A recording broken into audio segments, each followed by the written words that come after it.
This is Professor George Lees in Scotland.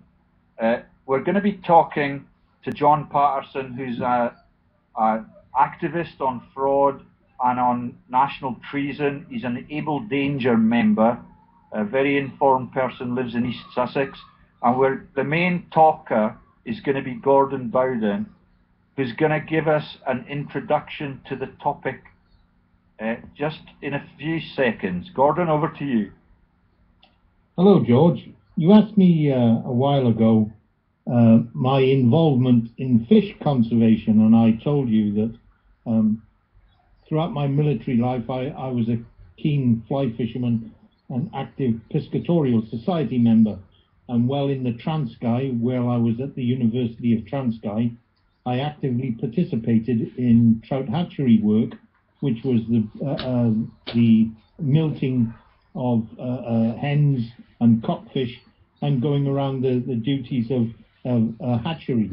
Now, and the other ranks had to do all of the chores, but did you get a shot with a rod and line?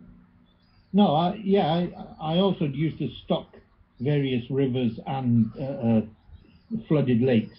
And rainbow or brown trout? Both. Okay.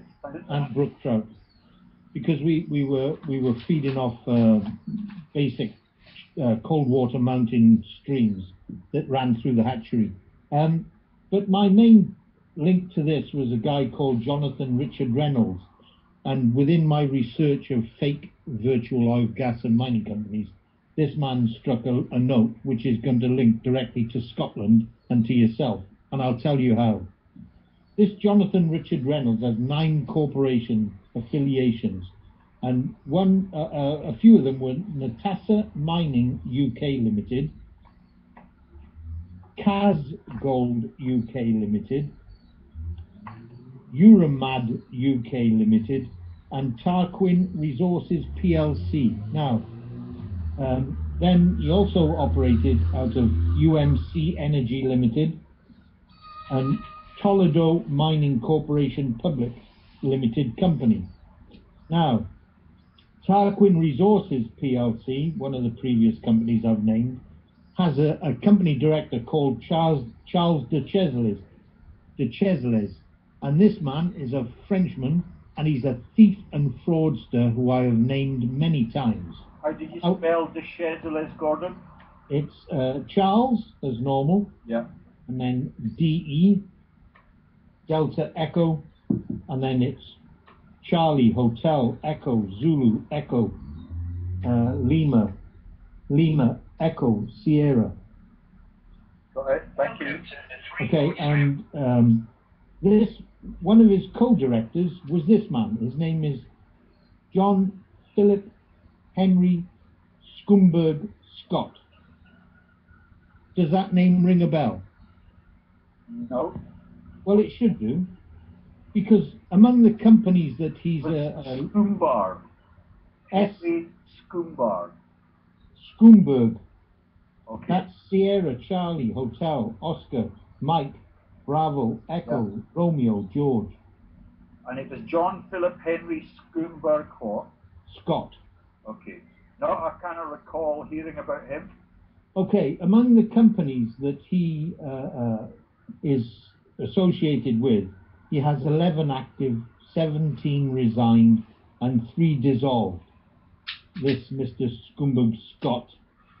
And among them is the Tweed Foundation. Yeah, I know where this is going.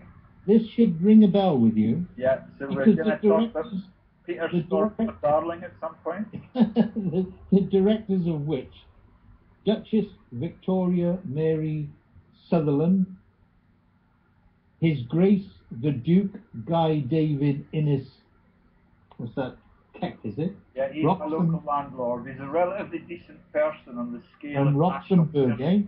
And Lord James Michael Joycey.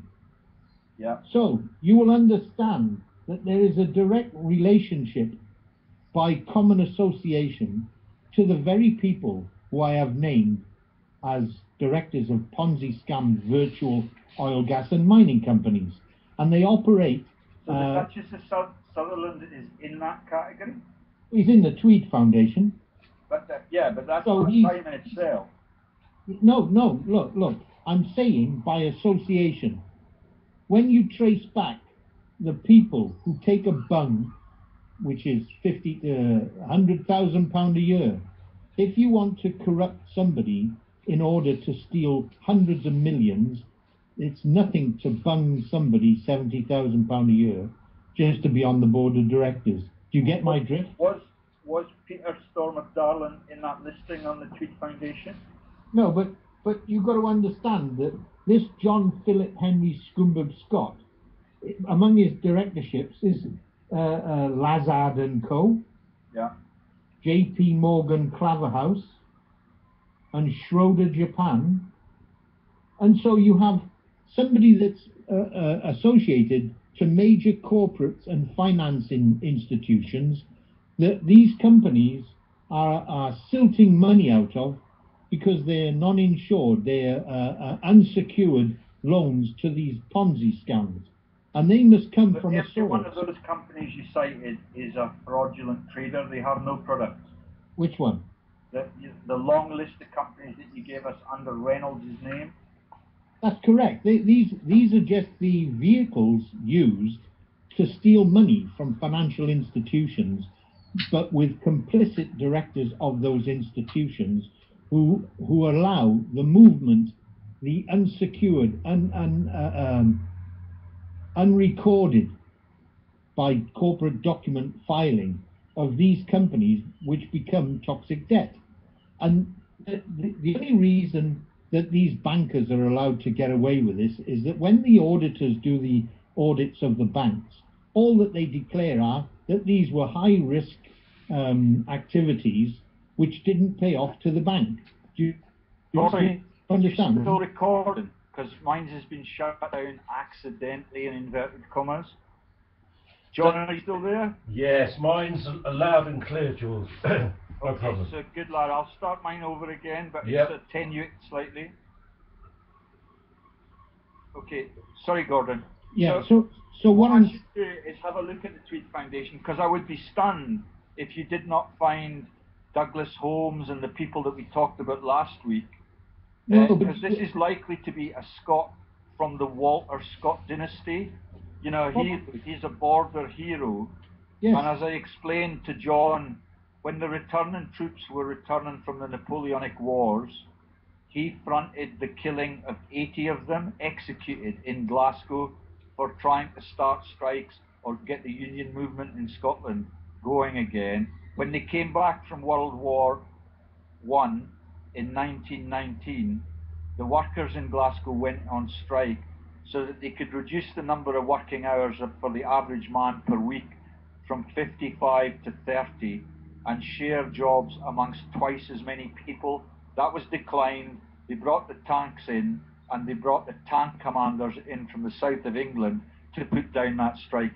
It was led by the Walter Scott Foundation leaders, and it was led, and Peel, of the famous Peelers, the London Metropolitan boss, the initiator of the Met Police, was a member of the Walter Scott Foundation and was active in the culling of those returning troops in massive sacrifices that those troops had made for their country. They were culled or they were put down, and they were refused the right to work when they came back as heroes in inverted commas. That's how it worked. And I just wondered whether there were some of those other... I'm going to have a look at the Tweed Foundation just in case. Yeah, you carry on telling us about the fraud. Well, I'm just saying that with yourself being a ghillie and where you're involved in fish conservation and where you were requested to give the old priest on the back of the head job, that I'm telling you... By the man who negotiated EU fish quotas for Britain since Mrs. Thatcher was in power. That's Lord Sanderson of Bowden. Well, thank you very much. No, his name is Lord Sanderson of Bowden.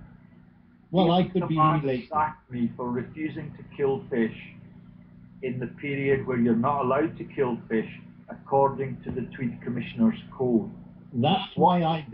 We want you to break the law so that I've got a sin to pin on you as a Freemasonic leader in this region, so that we can get you doing anything that is evil when we ask for it. I told him to enter, and I resigned. Yeah, you're breaking up. Your voice is broken up again. Lord Sanderson of Bowden, the negotiator of the EU fish quotas, who asked me to kill fish on the embargo of the killing of fish for conservation reasons. He is a Tweed commissioner, like those other guys that you've just cited. One of them is a lady. I know her. She's a relatively decent person, and she knows the might of our campaign. I've met her on the riverbank under lightning storms, and it is just, she knows that we are good people, and that she is the person that basically oversaw. Her ancestors are the people that sent Scotsmen to the colonies for stealing bread. It's a legendary dynasty in replacing Scottish people with sheep. Yeah, well, there seems to be an emphasis of don't do as I do, do as I say. And when you're talking about food banks coming up in minor cities, in Nottingham, I understand there's 30 food banks for people living beyond the poverty line. That we, who are attempting to bring this out into the public, where they are stealing billions, hundreds of billions of pounds, and they're not just stealing it from little private investors, they're stealing it from financial institutions and institutions registered as charities, who then have members of the board of directors of those charities, who then launch that charity money into Ponzi scams, knowingly, because these charities, a lot of them are cancer charities, that put their money, these billions or millions, where genuine members of the public run for 25 miles, put the money into this charity. Then this charity, in the hope of getting a higher return than from the bank, pump money into these virtual companies. Hence, financial institutions who invest in these Ponzi scams. The company, the Tweed Foundation, is registered at Dry Grange in Melrose, which is exactly the same beat on the river where I lost my job. That's correct. Yeah, and it's, so let's have a look and see if Lord Rector list, Lord Sanderson rather. So the Joyces are legendary landowners in Northumberland, like the Duke of Northumberland, who's the Percy dynasty. You've got the Younger family. That's the Youngers that are involved in the tax havens, that are involved in, I believe, the Doctor Who dynasty. You remember the actor who was the last Doctor? Yeah, so they have parties with Richard Branson out in the havens, and the Fleming family. Never heard of Dobie. And the Scots will be linked to the Scots of Ivanhoe fame. Yeah. And there you see at the bottom, you remember we talked about the legal cabal that brings in the people in Berwickshire that were my own choice of solicitor for my marital case, who had to drop the case. I'm clapping because now you've got it, haven't you? Yeah, so Andrew Douglas Home is an ancestor of Sir Alec Douglas Home, the British Prime Minister, when we carpet bombed the Yemen to protect the BP plant and to put down the Egyptian revolutionaries. That was just before Harold Wilson took over. Yeah, they're legends in working on behalf of sub-Saharan Africa. And you and I know that that means that they persecute sub-Saharan Africa perpetually. Well, I said, having been to Namibia myself, I went to Walvis Bay, Swakopmund, all those places, while I was working for Goldfields of South Africa. So I have a better understanding than an average person who's never been to Africa. Some of these people, though, have got the capacity for decency. I do not believe that they will. You know that some of them are close connections to Algie Clough. That's right. The Duke of Northumberland is one of those. I know that the Duke of Northumberland and the Duke of Roxburgh are blessedly productive employers for hundreds of local people. And if their empires were to cave, hundreds of local people would be rendered jobless in one step. So I'm not prepared to denounce them all just because members of the Tweed Foundation. That doesn't make them criminals. No, you're 100% right. What I'm saying is that the infiltration of corporates that carry dignitaries at the highest level of governance of this country, Scotland, England, Ireland and Wales, are susceptible to blackmail or to getting funds from Ponzi scams where there is little recourse for backtracking exactly who these companies are and are they actual companies. And by that I mean when I backtrack all the companies and their assets and their claims, they're nothing more than junk. And the onus of due diligence falls upon your local authorities to conduct due diligence that these people are not running scams. And unfortunately, that's where there's no control in this country. There are thousands and thousands of fake oil, gas and mining companies, which if it was made public by the Scottish SNP, it would bring Cameron into such disrepute that they would put him straight in front of a court, because he is being funded by these very people who bung by way of sponsorship and donorship to these political parties. And that's how they've been protected. And they will be protected until it gets brought out. Well, you know, the man Sanderson of Bowden that I talked about in the House of Lords, I know for a fact that I can't find it now, I've got one of his directorship listings up, but he was a director of the supermarkets that were crashed in Scotland before the Co-op was crashed, and I can't remember whether it was Aldi's. I think it was Aldi's. He was the director of Aldi's, and that was crashed way back when. It was in the early 90s, I think, and I was quite stunned to see a civic leader, you know, being a supermarket boss, and then you see if you want to rob it, you have to control it. Yeah. Just keep bearing that in mind. And what I thought you were going to tell me, because I've just looked up the Tweed Foundation and Tweed Commission, but they've still wet since last was there. I was almost certain that there was a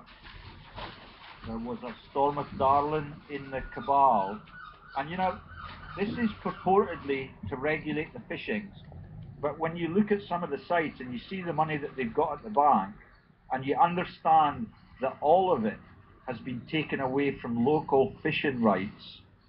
You know, the fishing club here used to think that it had the rights of access for generations to 6 miles of the river. About 12 years ago, they took back 2 miles of the river. About 6 years ago, they took back 2 more miles of the river. And if I'm led to believe, they had a track for an off-road vehicle, because they're too lazy to walk the banks, they have to be ferried to the pool. If they had an off-road track, they would already have taken away all of the local fishing from the local fishing club. You mentioned Stormont Darling. Yeah. Is that Peter Stormont Darling? There's a lot of them. He's a very prominent solicitor. Have you heard of the term to be the factor on an elite estate? Well, have you heard that term before? It's like the foreman in the downstairs team, in the upstairs, downstairs scenarios. But that foreman is well respected. He gets buried in the elite graveyard, and he gets officer classification in wartime. And one of them is actually, one of the Stormont Darlings is on our local memorial as one of the war dead. But the other one is the head of a notorious legal firm which had a legal scandal. They've shut me down again. John, are you still active? It's okay this end, George. Good lad, thank you. No problem. So you know, that the Stormont Darlings are the factors for the Enniskerr dynasty that you talked about, but they had a legal scandal and fracas involving a man called Penman in the town of Kelso that was under the radar of the Law Society, and it has all the hallmarks of a trivial false flag diversion. At that point, the Stormont Darlings left the company, and you and I know what Peter Stormont Darling does to investors, savers, pensioners in Scotland. He's an asset stripper. Absolutely, all the way to the bank. And he is one of the senior masons, and I'll tell you why. Because he fell into my research dossiers, going back to a company called Agrofirma Brazil. He is involved with the big asset strippers called Jim Slater, Ian Watson, and Lord Wolfson of Sunningdale. Do you know him? Was he the munitions magnate? Roberto Rodriguez, Carlos Ortiz, Orterio, the man at the Lloyd's Banking Group. That's right, because Lloyd's belonged to the P2 Masons group, all the directors. Yeah, and I've explained to the whole world and Radio 4, who are just a bunch of liars, that Orterio, whatever his name is, that gets 9 million euros a year, his mission in life is to get rid of 140,000 counter staff, and the Lloyds Verdi project was to sell those empty banking vents to the Co-op Bank, so that the Co-op Bank could have a street presence everywhere across Britain. Yes. So Peter Marks was the CEO of that company. He waltzed off with a 5 to 6 million departure fund for his pension. Yeah, well, let me just add that Peter Stormont was also a director in a company called Galahad Gold PLC. And this is where he linked in to all my research through Galahad Gold, which is one of the directors was called Neil Herbert, and that's Neil Lindsay Herbert, who's a director or was a director of multiple fake oil and gas and mining companies, specifically Brinkley Mining, which as an associate of his is David Anthony Lenegas, which then takes you all the way back to the cabal that operates out of 34 Parliament Place before it was deserted by these con artists after the exposure by ABC Four Corners Bad Company. So I don't know if the public will be absorbing the magnitude of what you're saying here. Because what you're saying is that they have fraudulent, non-existent products, they make massive flotations and IPOs, and they sell that fraud on. Eventually they crash it. Yes. But what Peter Stormont Darling does is to convince pension funds that companies like that are worth investing in. Which is why my local relatives, even although they've worked for what I'm led to believe by some is a massive munitions company for decades, their pension will not give them enough money. That's a private pension with a munitions company, will not give them enough money in retirement after a lifelong period in service with that company, because the pension funds are busted because of these massive frauds. That's right, because these people that control the pension funds, in order to strip the pension fund, what they will do is invest in these high-risk ventures, which are nothing more than Ponzi scams that are run by their mates, and I include Freemasons. And so they have this inner law in the Masons that they're not allowed to give any evidence against a fellow brother or another Freemason. And so they have this door slamming ability where if you get caught as doing insider trading by the financial regulators, you just take the blame. You take the fine up to £250,000 or £25,000. You just take that, but the scam goes on. Do you understand? Yeah, and the director, the Tweed Foundation that you've just described, trading address for that has the word Melrose in it, which you use all the time when you tell me the ABC Four Corners story because of a Melrose on a different continent in Australasia, I think. Yeah, that's right. Yeah, so you can see the Freemasonic hub that is Melrose was an internment camp for escaping elites from the European Napoleonic Wars. The fat cats, the aristocrats, the owners of the chateaus, they came to Melrose and they set up the Masons in Melrose. And now Scotland gets invitations to French rugby teams that are still part of that Masonic network. You should see the network of lodges that are registered across Western Europe, from Scotland, the tip of Scotland to Land's End, or John O'Groats, whatever is the Cornish end, and the French regimes. The linkages in the Masonic lodges and the networks are phenomenal.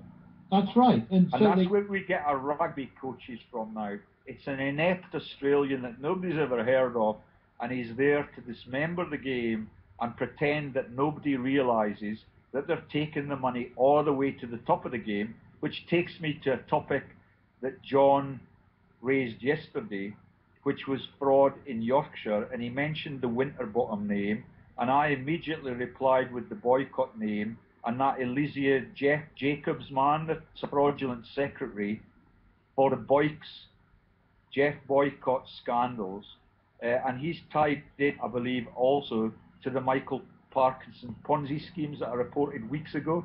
You know, the whole thing is an evil empire of theft. That's right. It's an evil empire syndicate, a syndicate that is that believe themselves to be unapproachable by the authorities, because they have such high people who give this veneer of respectability by being members of Parliament or members of the House of Lords, who take a £70,000 annual salary.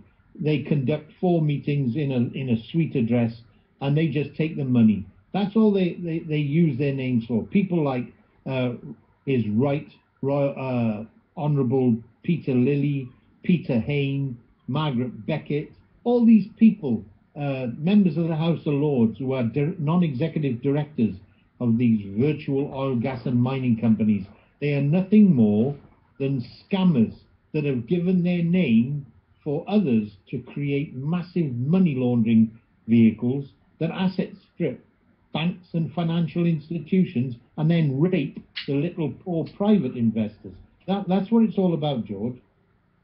Yeah, I found that more extended list for Lord Sanderson of Bowden, and you can see he's right into the Walter Scott Masonic network, the Abbotsford Trust. Abbotsford is Walter Scott's massive home. When Walter Scott died, he was in a toxic debt pool. There's some irony in that. He's the head of public schools in the region. He's the head of, listen for this one, Gordon, it might ring bells with you, AWG Shelf 11 Limited. No, that's just a shelf company. And what they'll do is they'll run hundreds of AWGs under AWG 1, AWG 2, hundreds, because they need a transient vehicle to move money.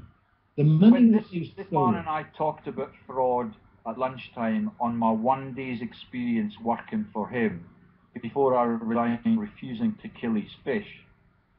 He said to me that he was disgusted by Spanish fraud in the fishing sector. They have 7-mile-long fishing nets. And when I said, you know, surely the corruption in South Africa is unprecedented, and that's at Lonmin, where I discussed the pay round negotiations for the blacks in the mines.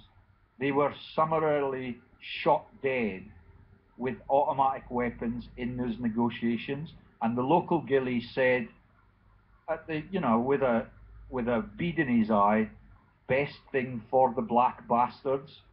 Yeah, well, I worked with 5,500 tribal indigenous people at Goldfields of South Africa, and there were the Zulus, Xhosas, Swanas, Sutu, Shangaan, all these tribes interrelated, working on one mine. And when these people, they have their tribal differences, although they're working on the same within the same sections of mining, they still have fights within the compounds. And trust me, it's not pretty to watch because they use assegais and hatchets, pangas, and spears. Their tribal sort of heritage leads them as the others are enemies of their own tribe. And so it's not pretty. But to slaughter the people as they did the police when they shot those people, Peter Hain is a director of Amara Mining PLC. Yeah. And that is a Ponzi scam. It is a money laundering shell which previously was a cash gutted Clough mining company. And all they need is for, if you follow the money all the way back to see the directors of Amara Mining, you will see why it's used.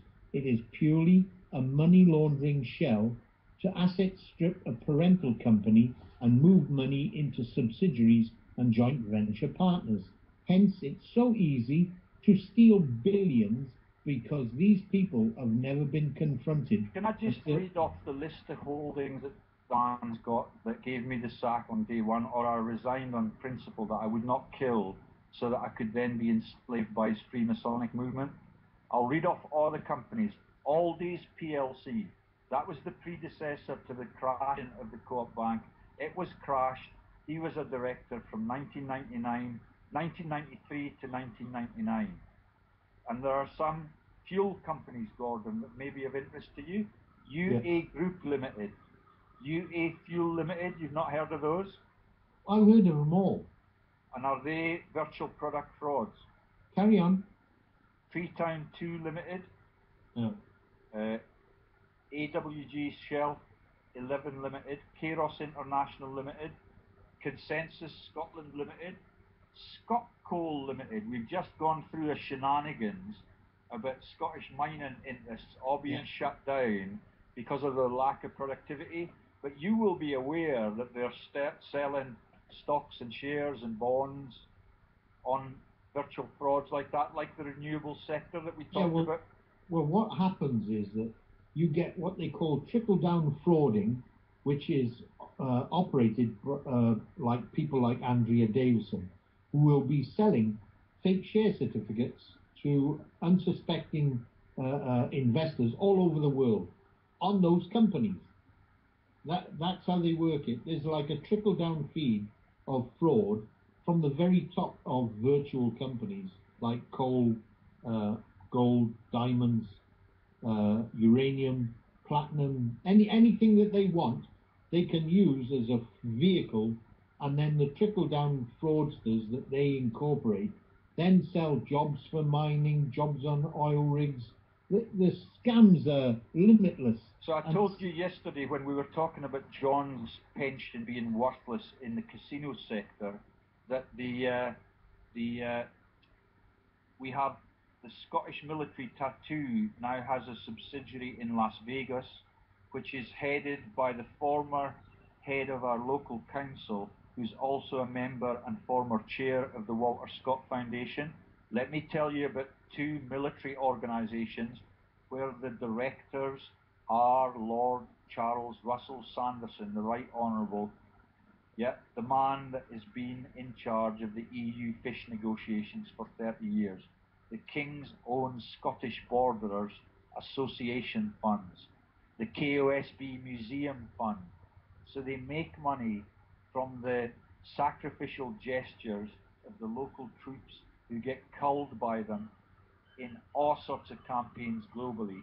Did you know that at John F. Kennedy's funeral, they cynically played the barren rocks of Aden? Because Aden is the Garden of Eden fraud. It's the Garden of Aden. And in 1963, when Kennedy was buried, that was due to be reeled off to have a laugh at Scotsmen. I met the relatives of the Kennedy family at the University of Transco. Yeah, you've been born for this cause, Gordon. It's quite obvious to me now that everything that you've done, and when I nearly got run over by Obama in 2008, we've been born to get this fixed. I hope so. Let me keep going down his listing. The Abbotsford Trust. Then wait for it. Clydesdale Bank PLC. There you go. Yeah. can you tell the world a little bit about the frauds and the crashing of the Clydesdale Bank? Well, just the same as Royal Bank of Scotland went from being run in the black, and when Steve Robson and his crony 7 directors asset stripped it, they asset stripped it deliberately, and I make comment, they can take me to court if they want, that the method of stripping a bank was very simple, as I've explained. They organized that cash, through its investment brokerages, purchased worthless stock in these fake oil, gas and mining companies. They give money like £100 million to Cairn to go looking for oil off Antarctica, which is a nature reserve or one of these protected areas. That money was just written off. And the reason the company like Cairn... We talk about almost every time we talk about virtual product fraud. Yeah. As its CEO on the court of the Bank of England and has embroiled both the Indian Prime Minister and David Cameron in massive international crimes and frauds and Ponzi schemes and the selling off of the toxic shares that had already been crashed in Europe. At least Prime Minister Singh had the decency to pack up when he was exposed as an evil thief. Cameron's still at it. Peter Eyre put me in touch with someone who had direct access to the Prime Minister. She asked me for information regarding the common directors of a Cairn Energy subsidiary and Vedanta, which I duly gave her and sent. I have it all recorded in transcript emails where I told her that that was the £1 billion deal that was conducted and forced through by David Cameron was nothing more than a massive money laundering scam, because you cannot have 2 directors or who are common directors of both companies prior to a financial transaction. That's insider trading, and that is open to a massive criminal inquiry. And was Clydesdale crashed by the Anglo-Irish banking group, or was that part of the Abbey National fraud? I think that's part of the Abbey National fraud. I can't state specifically until I go back on my dossier. The murder of Richard Chan yesterday and Stephen Hester's watch when he was still the boss at the Euston Road branch of Abbey National. He was the national leader. He moved on to RBS. When I published the picture of the guillotine on the front page of my website, Stephen Hester fled the country with Ed Miliband's brother. Same date. Well, I'm saying... Let's keep going down the list, because there's more financial frauds at the bottom. Scottish Mortgage Investment Trust PLC. Now, well, I talked to this good lady about the interest-only mortgages in Scotland.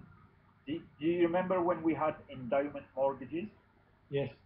I explained to Lord Bowden's wife the risks of taking an interest-only mortgage now, which were confirmed for me by the Radio Borders financial team.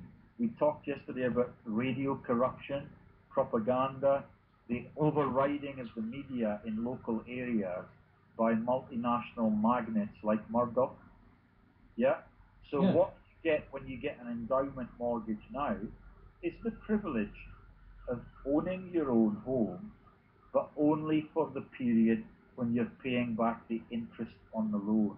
That's right. You no longer have a fund that will allow you to purchase the house and the loan that you were given to be paid off. When I did that with my family home, we made tens of thousands of pounds in profit because the value of the homes kept going up. Our children have no future at all. Some of our mothers are beginning to cotton on to that, but it has taken them ever such a long time. All Scottish kids and all British kids are being thrown into a massive debt pool. They're going to spend their entire lives in a debt pool with no prospect of ever being able to leverage home ownership or a mortgage. So when you get to the end of 30-year term, what happens is the money lenders just take the home back into their possession. And you are in the homeless sector, just in time to start investing in the privately owned care home that will look after you've given too many drugs by the corrupted healthcare system that we talked about 2 days ago. It is just a vicious and greedy cabal. So let go don't on. worry about National Australia Group Europe Limited, Yorkshire Bank Public Limited Company, Yorkshire and Clydesdale Bank Pension Trustee Limited, Edinburgh Woolen Mill Limited, the part of the tourist economy. They also have the Hoy Cashmere Company there. They make the legendary Golphin jerseys.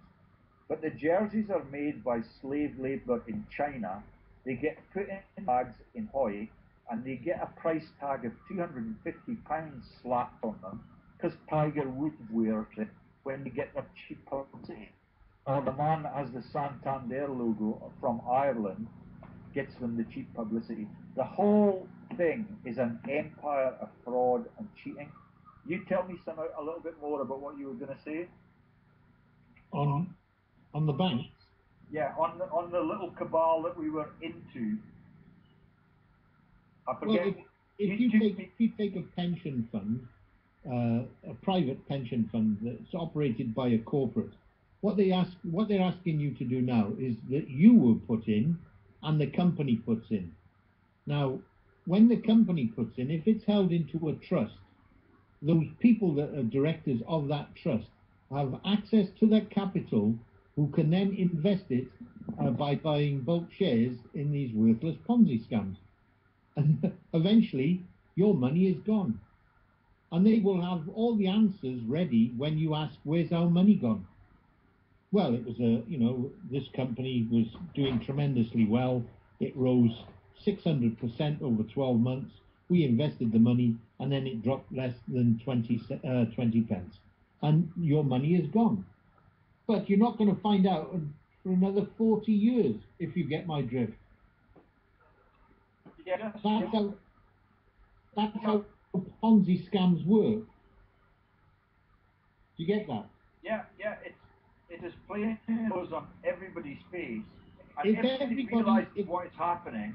But Yeah. now the working man, because of those executions when they return, and because of what happened, have you heard of INEOS? You remember the INEOS is just a subsidiary of BP. That's right. Yeah, I know. To me, it's just a subsidiary of Lonrho. Yes. And the world, the public at large, will not know that Lonrho is owned by Prince Charles's financial advisor. Not owned. He's a director. He's the CEO now. That's right. That's right. But Lonrho was sold to the directors of the Swiss banking group. And I believe that it was a result of my exposing them. That's UBS. Yeah. Yeah.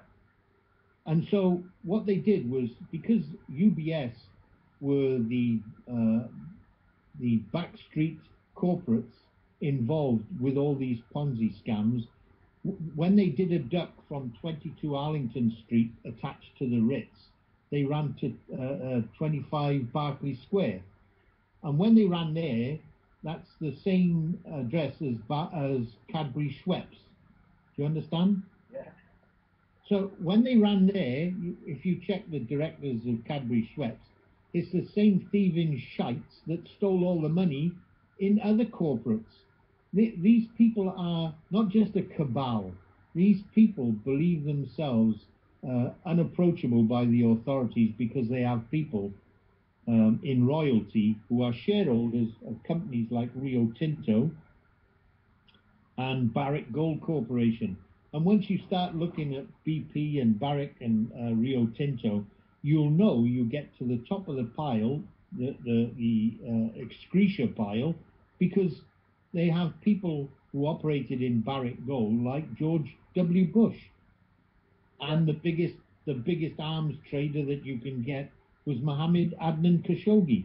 These are the people who are ex-CIA agents who then had to have vehicles for black ops, like the Zapata Corporation and Zapata Oil, which was George and Jeb Bush. So I know them all. This is all in my head that I'm reeling out, where you can show how these people fund politicians from the intelligence services to become presidents. And it's disgusting that the average person would rather watch Home and Away or Emmerdale without understanding that it's quite simple how these people Because I've worked in the colonies, the saddest thing for me is that the colonists who stole bread to be convicted and sent there in poverty, yeah, just the families stole the bread and they were evicted.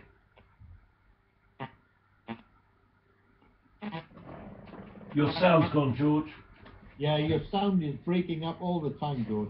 When I asked you who owns Rio Tinto, and you declared it's HRH the Queen, and when I asked, I didn't when say, I asked Greg George, Hallett, George, you're getting it wrong again, eh? You're making statements that I have not made. well, I said that she is the Queen is a shareholder of Rio Tinto. She invests in Rio Tinto. She doesn't own it. You shouldn't elaborate to give sensationalism when it's not fact. Find out fact first, George. okay. I'm giving you fact that she is a shareholder of Rio Tinto. When I asked Greg Hallett, Greg, who owns the media in New Zealand? And Hallett said to me, had a little chuckle, and he said, George, you're a very poor student, a poor scholar. You don't understand now that everything, nothing in New Zealand belongs to New Zealand.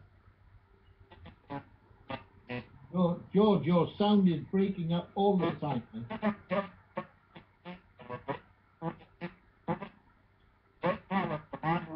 And John and I made a video on that yesterday.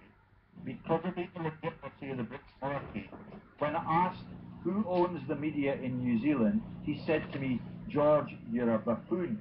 You're a slow learner. You don't understand that nothing in New Zealand belongs to New Zealanders. It's still owned by the empire upon which the sun will never set. And when, you know, those accusations that I made about Quentin Bryce laughing at the Anzac sacrifice and Mr. Bean, war correspondent for Gallipoli, she resigned within 6 weeks of my disclosures. The whole of the Commonwealth is still owned by the Crown Templar. Now that may be technically incorrect, I don't have the director numbers, but I know that the Governor General there is more powerful in all of those countries than the Prime Minister. They've got the same type of constitution that we've got in the UK, so nothing can get done. It's imposed on the UK by the EU, but it is all part of that Rothschild master plan that we keep coming back to when we close the spoke and wheel circles. We talked about the pharmaceutical profiteering the other day, and the links through Ogilvy to the British Royals in the pharmaceutical profiteering rings out of Balmoral. Do you know who the directors of Rio Tinto are? No, I've just made a mistake, so I'm going to ask you to patiently explain that to the all right. The major recorded directors are Jonathan Leslie, Jan Duplessis, Tom Albanese, Guy Elliott, and Sam Walsh. Non-executive directors were all recorded as Sir David Clementi, is it? Vivian Cox, Sir Rod Eddington, Michael Fitzpatrick, Yves Fortier, Richard Goodmanson, Andrew Gould, Lord Kerr of Kinlochard, and David Mayhew, Paul Teller. And executive committee members, Grant Thorne, Hugo Brack, Deborah Valentine, Preston Chario, Brett Clayton, Sam Walsh, and Jacqueline Coates.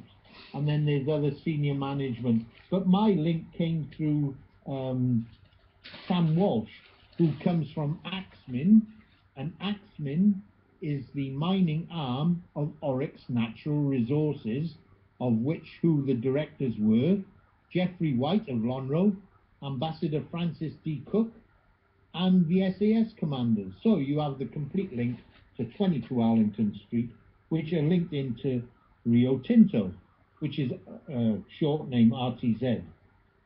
And these are all filed documents that I've gone back over my research, going back 11, 12 years, to understand the mechanics of how you steal billions. Now, you would know Lord Kerr of Kinlochard. I've never heard of that name, but Well, I suggest... it's the Vivian Cox caught my ear. I told you about the Well, frauds. Lord Kerr of Kinlochard, or Lochard, was a UK diplomat, and he was in for Russia and Pakistan. Yeah, Pakistan was partitioned out of Linlithgow, which is very, very close to the Duke of Westminster's pads. And Lord David Clementi was the deputy governor of the Bank of England. Yeah, it's just... So, Guy Elliott was a director of Polo Resources plc with David Anthony Lenigas and the cabal from 22 Arlington Street. So, what you have is this cabal, this network of asset strippers, thieves, fraudsters, forgers, all being given free run to run a massive casino, and that would please John, a massive casino on the alternative investment market, the Australian Stock Exchange and the Toronto Stock Exchange, and steal trillions from banks, financial institutions, pension funds. And these are the people that should be facing a firing squad against a brick wall, not being shoved at public expense in a 6x4 with a colour television for the next 6 months for being a naughty, naughty boy. These people should be stuck against a wall and shot. Can I just tell you, it's shocking as usual. The magnitude of it is astounding. Can you give the listeners some idea for how long the virtual frauds have been going on? Is it a couple of decades already, or is it at least 30 years? But the alternative investment market was only created 1995, and that was to allow small startup companies to be able to float shares to the public and financial institutions and banks. But if I took 5 companies that are, they're Ponzi scams, they're fake companies operating in the Falklands by dignitaries of the Falkland Islands themselves and Freemasons. These 5 companies, one collapsed as I said it would. That was Desire Petroleum. The others are Falkland Oil and Gas, Argos Resources, Rockhopper Resources, and there's another one which slipped my mind for a minute. Can you give me 2 minutes back to back so I can just close this circle in a genealogical sense? Yeah, okay. So do you know that we started the conversation on the Tweed Foundation and the Duchess of Sutherland and her role in evicting Scottish people for stealing bread as impoverished citizens, sending them to the colonies? Yeah. Do you remember the Leveson inquest? Yes. On how our elites in Britain were abused and how they were subjected to shocking phone hacking scandals by Rebecca Brooks and Andy Coulson and the Chipping Norton set members who are drinking club fans of the right Auguste David Cameron. Do you know what Lord Leveson's family name is? Well, shock me. Lord Leveson Gower, a direct descendant of the Sutherland bloodline. He lives in Liverpool, like Lord Liverpool, that I talked to John about, who was trading with the Muhammad Ali and the Jagier, used to take illicit loans from the Crown and the East India Company. It is thousands of years old, and the man that led the Leveson inquiry is a close relative to the Duchess of Sutherland, who evicted the colonists way back when. The sheep were a higher priority. Nothing has changed. It's all one big They club. get compensated for Rebecca Brooks's crimes, the phone hacking that you were going to tell us all about. What was the phone company you were going to shock us with? Vodafone. Vodafone. Yes, the Vodafone fraud. Vodafone, just summing up, there's two directors. One is Anne Laverone from Arriva, which did a $2.5 billion fraud with a common director of Vodafone, that's Samuel S. and Jonah, who was also director of another Ponzi scam, which is Range Resources Limited, which used to operate out of 34 Parliament Place, where ABC Four Corners did the introduction and confrontation with John Stratton at that same building. So what you have is very sophisticated thieves, fraudsters and con artists. And assassins. That's the same S and Jonah that threatened to take your head off. That's correct. Trying to save the British economy. He threatened me and Peter Landau, who is the lawyer and con artist working for Range Resources, Black Mountain Resources, all these Ponzi scams, and they operated out of 34 Parliament Place. And when ABC Four Corners did the raid and on confrontation, they all did a runner, but they never declared exactly which address as corporates they were going to. They all fled as soon as ABC Four Corners Bad Company did the expose on the JCI and Durban Rudaport deep gold asset stripping of billions.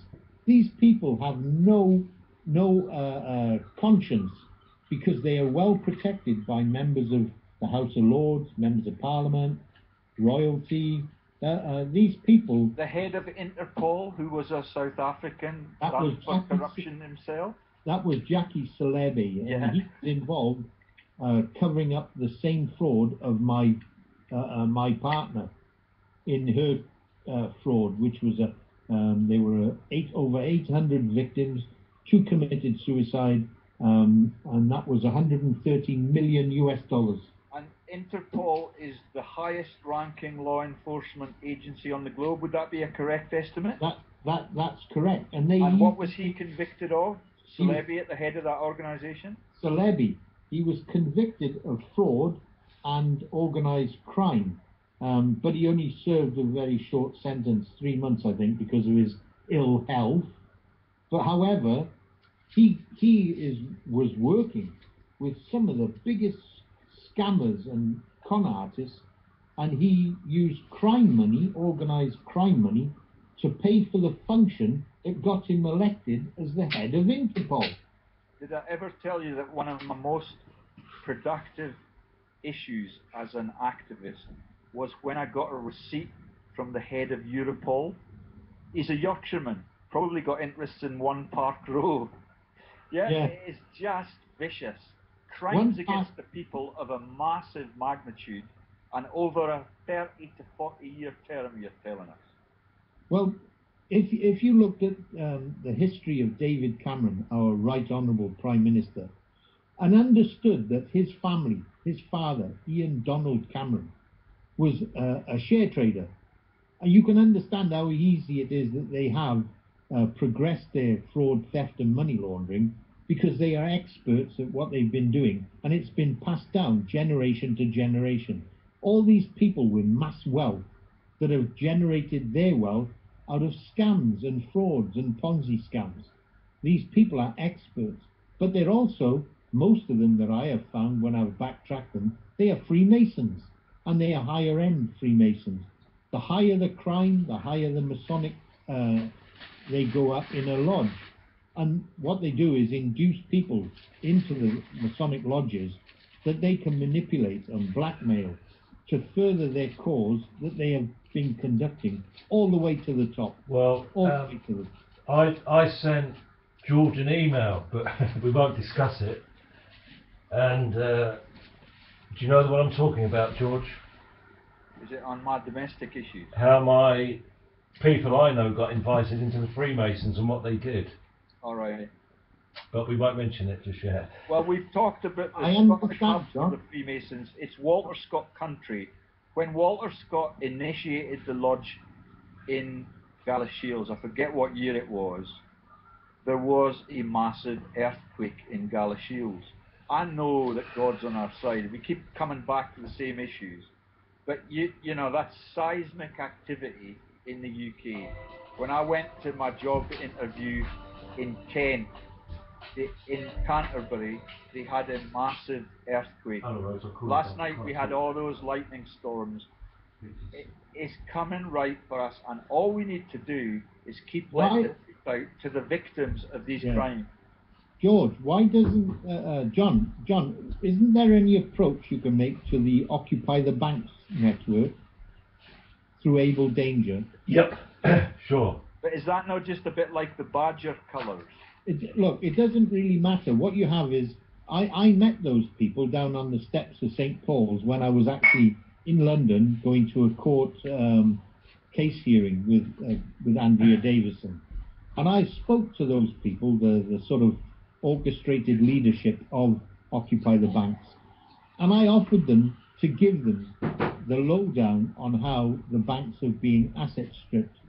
Now, as I said, the only thing that qualifies me is my 13 years of research, which is 100% accurate and forensic accurate, because I've conducted myself, as I have done throughout my engineering life, is maintaining a corporate document history and biography of each director to understand how they been able to run hundreds of companies, not 2 or 3 as you go through in a lifetime, but hundreds of companies that have all been financial disasters. Now, if John or you, George, go to the bank with your credit card and you've been in the red for a couple of months, they say, give me the card, get the scissors, cut it out, you're buggered. Now, how come these directors have never been brought before an inquiry when they've asset stripped hundreds of companies to the tune of billions of pounds? How come? Where is the... Margaret Hodges, the head regulator with the Archbishop of Canterbury. That's right. So where are the regulators who protect this nation, this gem and jewel of society, where you get adverts for £2 a month to save the gorilla, the elephant, the snow tiger, the dolphin? You know, where are the regulators who protect the people from these £billion boiler rooms that I can name individually and how they operate, the hundreds of thousands of dormant shell companies that operate? If you were to switch on Sky TV and the evening session, you will see they've got cops war on crime, cops frontline crime, cops, you know, guns and gangs. They've got the average Bobby, who is a decent policeman, who has no concept of real organized crime networks operating in this dual country, Great Britain. And my anger and frustration is because I'm an ex-serviceman, and my betrayal is by those government officers who lied to all of us within the armed forces to tell us what we were doing to go to foreign offshore sovereign state lands and bomb the shit out of them, when all it is to set up their own governments so that they can do interrelated trading with an input government where they can make billions for themselves. And that's my betrayal as a serviceman that I have found over the last 13 years. My revulsion and stomach-churning bile that's been generated by what I've found over the last 13 years. And I'm sure John is the same. Yep. Anybody that's ever served and put a uniform on goes to believe that we are helping the meek, the mild, save our country against foreign invaders. Why is it there? Theresa May was really lucky to survive the police union meeting 2 years ago, because they're asset stripping the police salaries, the police pensions. They're giving the jobs to G4S, and they nearly strung her up 2 years ago.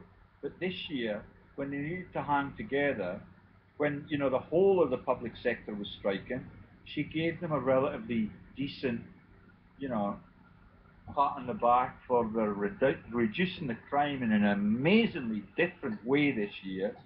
They just fudged the statistics They make people feel better about it, but then continue to steal from them and plant in their jobs privately owned companies that are run by, heads of NATO, heads of security firms that are Israeli tank commanders, or But nobody in the general public has the common sense or time, because their time is based on entertainment after they finish their grueling day's work, is to go into corporate searches and search engines like I have tried to show you, is to be able to have a good idea of who runs these big corporate entities. And when you see the companies that they are also directors of, you get a better overview of how easy it is, once you control a company, is to steal from it. And that's common sense, is that these people they're never confronted with the right questions when their companies collapse. Well, you and I know that the frauds in the charitable sector are frauds, but it's ever so difficult to get objective evidence in the charity sector. Well, I will make it. You can make this public. I have told you, Rebecca Brooks walked away from that court being admonished for what she was found accused of, and that was phone tapping. Why doesn't the press do an in-depth dismantlement of Malaria No More United Kingdom? Out of that address, they will find that that company received 16 pence from every phone call from I'm a Celebrity, get me out of there. Now, there's enough information because another co-director was Kevin Carhill. I am 100% convinced he is related to Kevin James Carhill, who was Andrea Davison's sole and only in absence criminal trial. And what Andrea Davison was she was working for the same network. And that's the man who's the disappeared director at British Airways. Well, when you look at the director listing, if you know who Kevin Carhill is, he's also was director of Comic Relief. So, right. And you can see all of the Prime Minister's friends lined up on that, with Olympic heroes like the man who's got the diabetes now, the rower, Stephen Redgrave. So why was I'm a Celebrity, Get Me Out of There filmed in Australia? Well, hello, Murdoch, hello, and Elizabeth Murdoch was on the board of directors of Malaria No More UK. Charles Dunstan of the Carphone Warehouse, who has all of those hacking companies lined up in the retail sector and the spy on the people sector, he is also a member of the Chipping Norton set. In that group that were listed as directors with Redgrave, you had people of the magnitude of the woman that wrote the Harry Potter novels, who also has links into Algie Clough and the Duke of Northumberland, exactly where we started. It is a circle of mafia leaders. It's a circle. And when I told you how the circle works as a hub and a wheel, a cartwheel, what you have to understand also, that's the same symbol for the Rotary Club. Do you understand? Absolutely. For the Rotary Club. And if you understand... And the judge that heard my case today gave a very insightful speech on entrepreneurial activities in law enforcement for the Rotary Club. And that same judge is unable to take cases with a jury because he has business conflicts. That's right. Involving links in America, where he's also a sheriff. It is globalized theft. Well, until people have the gumption to listen to a couple of these videos to understand how they have been treated like imbeciles, by imbeciles who have been sat back and listened to government after government say, well, we've lost all the money, inflation's gone up, you'll have to tighten the belt again next year, without understanding who's stealing it. If you cannot live on it, there is going to be a big break point coming really soon. They've just sacked, without any negotiations or without any moral basis, 100 plus academics in Dundee University. where Brian Cox is the director, is the rector rather, and that has happened without any redundancy payment at all. I know for a fact, because I've been in the university sector, that the university pensions are busted. If my wife gets her way and she makes her way into my university pension, then it's virtually worthless and it has to be split two ways. Nobody can live off the proceeds of such things. And now that they're getting intellectuals into the food bank sector, that's what's happening. Well, I hope 40% of Britain's homeless that return to Scotland are shelter, charitable, they're funded by shelter. All of them are returning troops. They've been dismembered in conflicts for these profiteers. They have no life. They get cast onto the streets and they just die in poverty really quickly. And that's what's happening to the students and the lecturers now, but they're not savvy enough to look at the leadership team and say, why have you got 20 or 30 non-executive directorships, that each one of which is bringing in 70k for you? Because we've listened to this video by this man called Bowden, and we know now that Dame Helen Alexander, who's a director at Rolls-Royce, who's the boss at Southampton University, who's the director at multiple multinational companies, including munitions companies, she is a billionaire, but her kids that she teaches at the university are £50,000 in debt when they come out jobless and homeless. They're too greedy. It's going to blow up in their faces. And all we need to do is keep naming the culprits and the methods. I've got them all. Yeah, I know you have. You're the world's most informed man, and I'm very grateful to... I'm not the world's most informed. Don't put me on a pedestal, George. I've dedicated the last 13 years of my life to understanding the mechanic. I'm an engineer. I hope I've been a good engineer all my life. I love understanding how each part of a complex engine works, or a complex system, and to understanding what part each part plays in the overall mechanics. Yeah. To understand a company and how they asset strip it, to me, was very easy. And all you needed was a common association between common directors and common companies, and understand that they had no product to sell. All they were spending was a couple of $1,000 on exploration rights claims, and then to use that to facilitate a bullshit video, an overview of a report document, which they could then manipulate to a site to start a company. And all the companies on the alternative investment market have to do is provide a website. That is the only restriction placed upon them. They have to provide a website. Hence the people like Graham Mills, who was a Microsoft engineer working out of Thailand, was making websites for Andrea Davison. Yeah. There you have it. But when you underestimate your capability and you just say, I'm just an engineer, I spent nearly 2 decades of my life being an expert in how the brain works at the cellular and molecular level. It's a crock of shit. You spend the whole life enslaved in a trivial issue like that. Okay, we've helped cure some epileptic conditions, and that gives you a big surge. But every time I've had to move in the university sector, it's because our funding has run dry. Why have they built, George, you're an academic, George. Why have they built this massive 125-mile coil under France and the Swiss border to capture this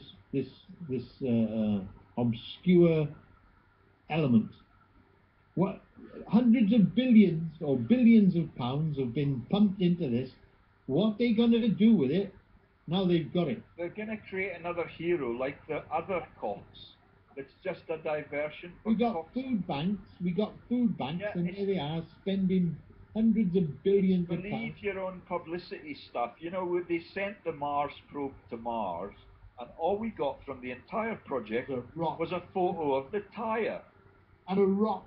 Yeah, and they just make up the story, which is why Stephen Hawking has none of his physical capacities left.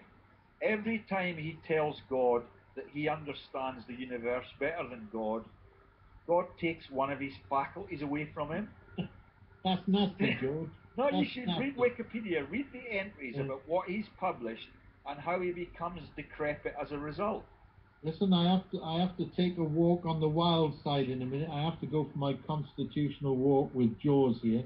Can you send me the raw YouTube video so I can put in some keywords and post it on my site, and you can post it on your site, John? Definitely, George. Is that okay? And are And- you, and are you next as a time- layman following everything that Gordon is saying and understanding all of it? George, I'm trying to keep calm, to be quite honest with you. You're angry. I don't even want to speak. So you do understand now the simple methodology that they use and the magnitude of their crime Yeah. against 7 billion victims. And the rest.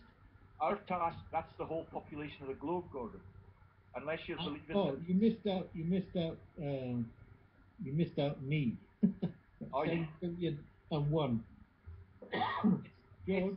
It's really easy to change it, but we just need to keep expanding our informed network and getting the news about who does the theft and their status as world leaders, and then we've won. It can be won within a year.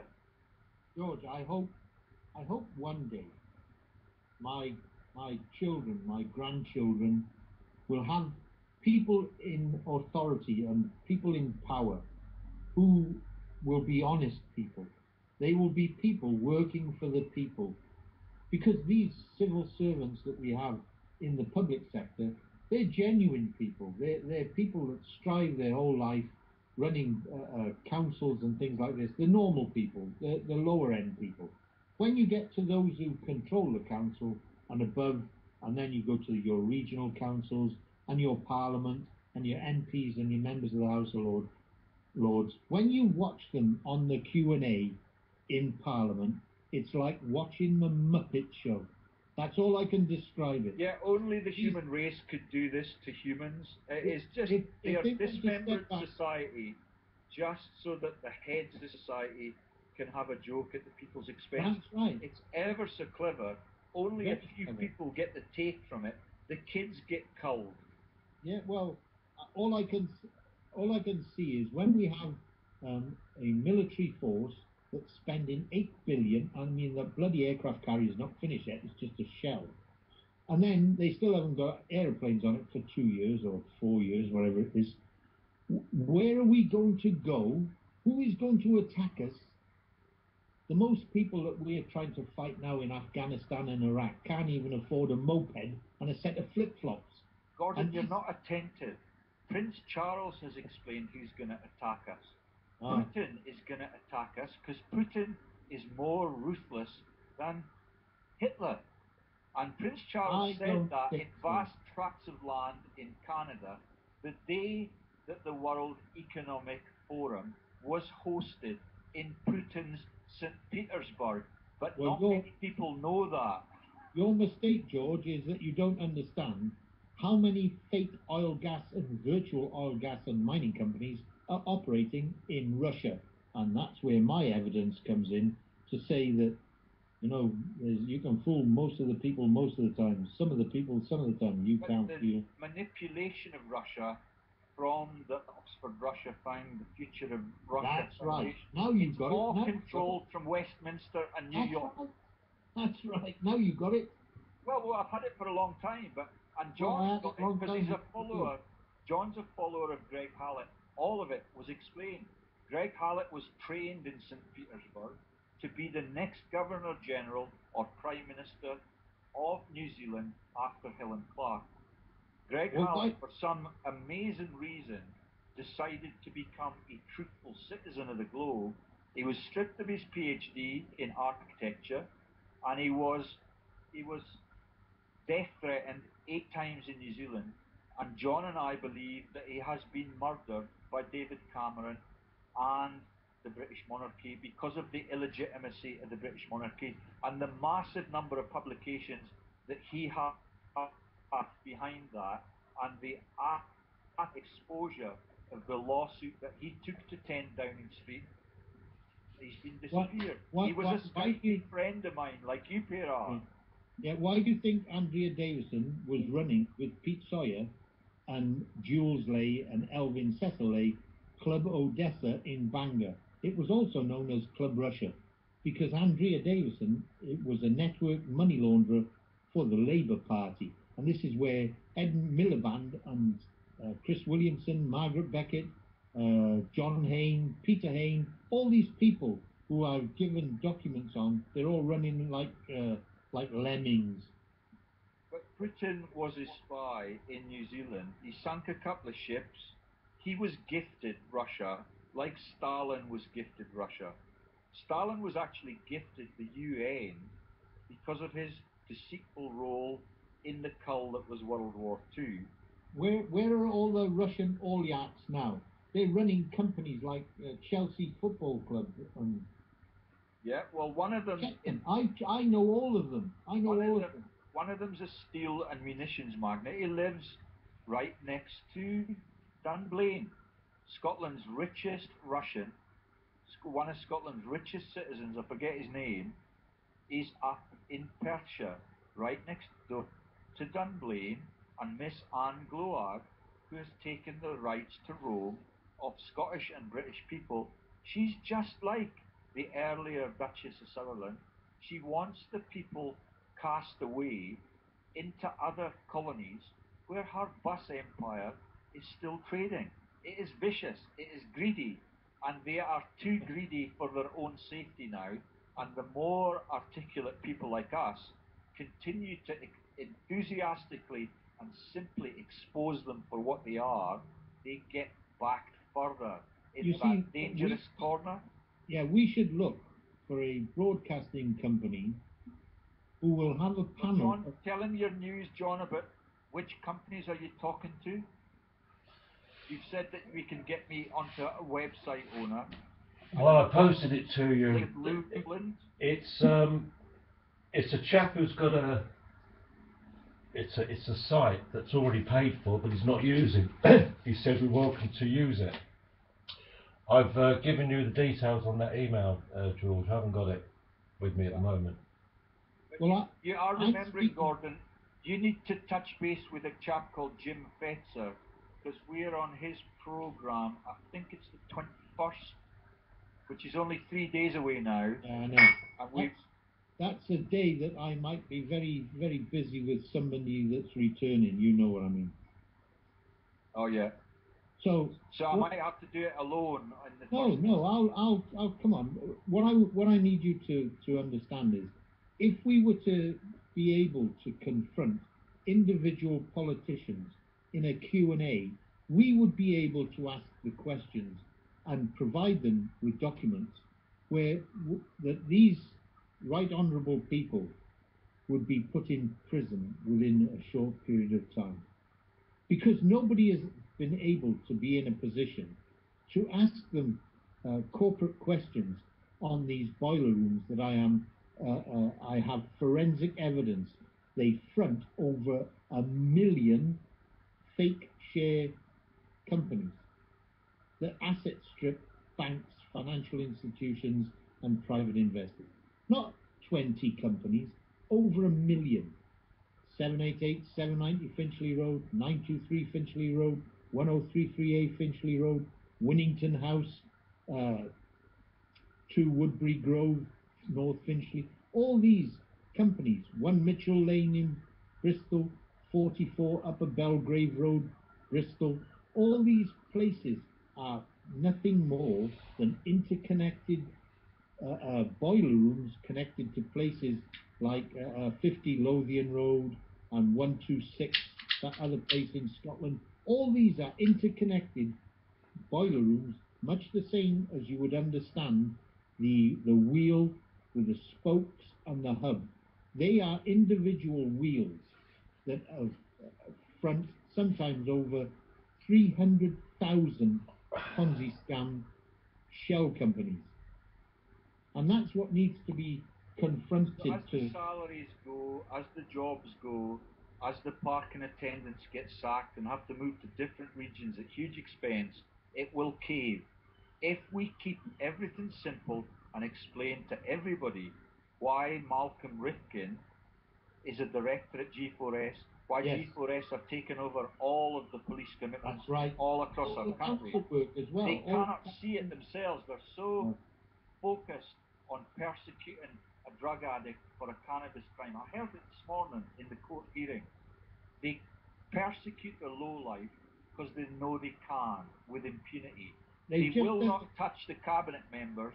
No, they've just done a raid. They've just done a raid, the police, it was on the news yesterday, where they've arrested over 600 paedophile or child molesters, lawyers, doctors, policemen, not one politician, eh? Not one politician, not one member of the House of Lords. They crashed another plane this morning. It's a crock of shit. They just make it up. No, this is not made up. They've done it. I believe that they've done it, or it was an act of sort of slaughter. I don't know who you don't know, George. No, but what I do know, when you tell me you something, can surmise, is that you give me documents that yes, back up everything that you're saying, and we lodge them safely in our hard drives.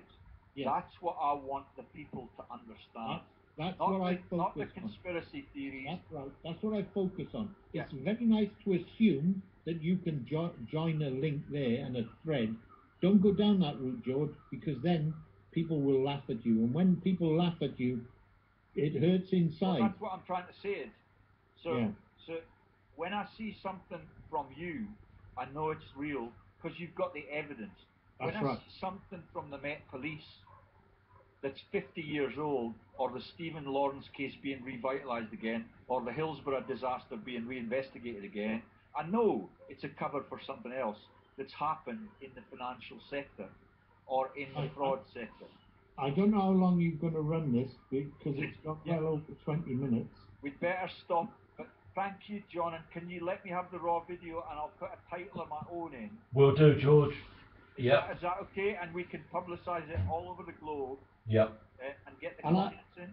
And I think John should have a free chat where we can just be intercepting spectators next time, because he's sat there like a diadem of blinking... No, listen, I'll be honest with you, Gordon. He's an expert in more of the historical stuff. Yeah, secret societies, and you don't like to talk about that, which will be something of a conflict with Fetzer, because Fetzer likes to talk about how the Kennedy was shot in the head, who did it, how the Twin Towers were brought down, and they have futile arguments around it. I think we should try and keep focused on the financial crimes. There's somebody at my door. It could well be Lord Bowden. Lord Sanderson. I gave him a ring 10 minutes ago. Okay, cheers, lads. Cheers. Cheers.